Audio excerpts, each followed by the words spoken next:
Hi, this is Missy and Marie again, and today we are going to work on one of my very favorite toys, which is a kitchen.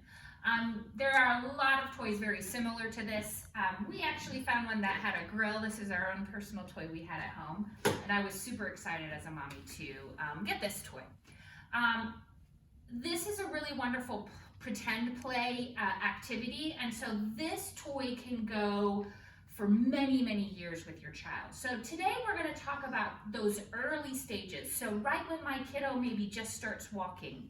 You might not have had this for your first child, but maybe your second child wants to play with this toy because, or you can absolutely make this appropriate for your new walker or your child who's just really started playing. So one of the things that you can do with this toy is really have them grasp on. You want to make sure it's nice and sturdy, and they can start holding on to this and use this as something that they can, kind of keep their balance with. You can work with squatting for them to open things, open some of these doors.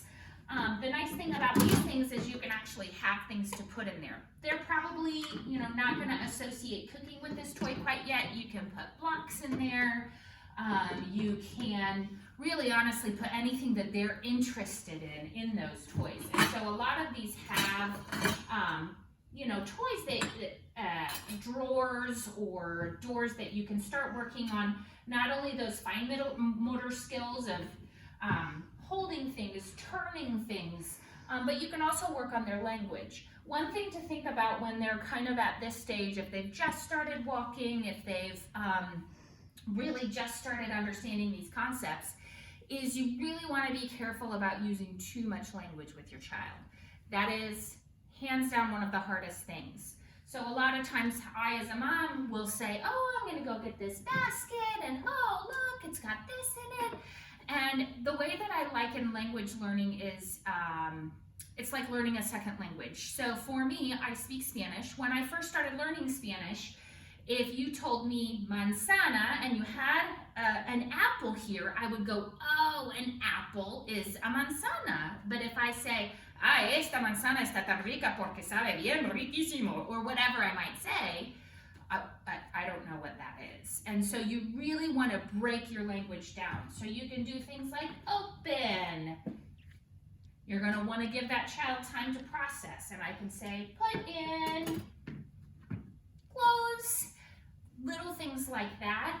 It is absolutely okay if your child isn't necessarily playing the same way that you're playing, because at this stage you're kind of wanting to role model how you play. They haven't quite learned those skills yet.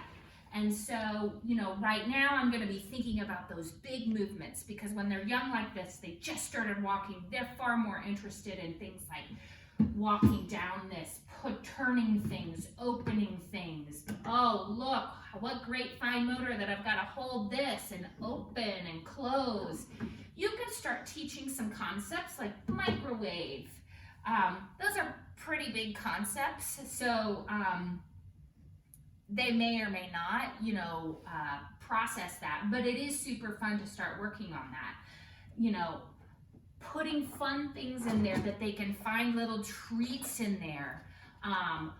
Where's the, I don't know if they have a favorite stuffed animal, and you can have them work to see if they can find their favorite stuffed animal in here. Any sort of object. You could hide little things in each one, and when they open it, they could, if they're starting to talk, if they're starting to put pieces inside items, take them out of items. You can put things in a little basket. This is the one that happened to come with this toy, and they can find a door and put it in a door, or put it in the sink. Just anything like that gives them that movement, but also you're pulling in some language and you're pulling in some fine motor, gross motor skills along with that. The other thing is you're teaching them about that cause and effect relationship. You're also teaching about, something's missing and I have to find it. Things like that. So this toy, while these tend to be a little bit more expensive, will last for years and years and years. And a lot of times when we have a pretend play toy, something like this, parents really struggle to know that this doesn't just have to be for making pancakes or for grilling out steaks. When they're young like this, those may just really not have the same interest for a child. Yes, a cookie's always going to be interesting, but if you've got fruits and they might not look like your fruits, things like that, you can really just start at the basics and put other toys in there that your child likes, blocks, stuffed animals, books, anything like that. So I just kind of wanted to start off with our kitchen. We will be using this kitchen again. I have tons of stuff around this kitchen.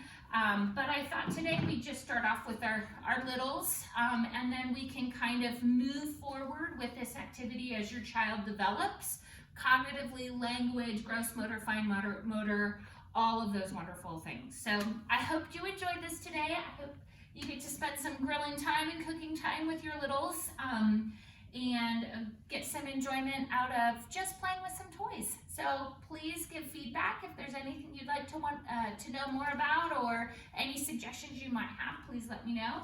And as always, please note, if you do have any concerns about your child's development, I highly recommend you reach out to your school system, to your family physician. Early intervention is so amazing, really does wonderful things for children to help make them successful. So have a wonderful day.